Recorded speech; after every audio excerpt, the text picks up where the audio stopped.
Hi, I'm Joseph. And I'm Andres in the camera. Today I'm going to tell a story of a book called 10 Best Jewish Children's Stories.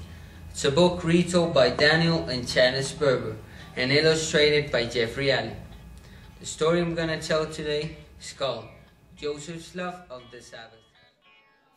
Once there was a poor Jewish family who lived in a simple hut at the edge of the village. Joseph, the father, worked long hours chopping firewood in the forest and hauling to the nearby town to sell. All week long, Joseph and his family dressed in old clothes. They ate just bread and potatoes. But on the seventh day, the Sabbath, they put on their finest clothes, prayed and sang, studied the Torah, and ate only the best foods. One Sabbath evening, while Joseph and his family were sitting around the table, there was a loud knock at the door. The local landlord appeared. "Joseph," the landlord shouted, "I need a load of firewood right away." Joseph's children trembled with fear, but Joseph wasn't afraid. He answered the landlord politely.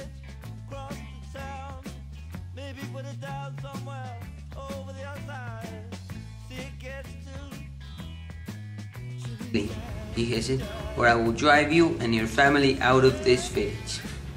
Joseph was unshaken. "I'm sorry, sir, I can't help you," he said again calmly. Now the landlord was foaming. "Suit yourself. I'll find someone else to bring me the wood and you will leave this village." With that, the landlord left, slamming the door behind him. That night, the landlord had a scary dream. In his dreams, he was visited by a messenger from the king. "Landlord," the messenger said, "the king has decreed that Joseph, who loves and honors the Sabbath, will soon get all your worldly possessions." The landlord woke up, trembling. What should I do? He wondered. Then he had an idea. The next morning, the landlord sold his house and everything he owned.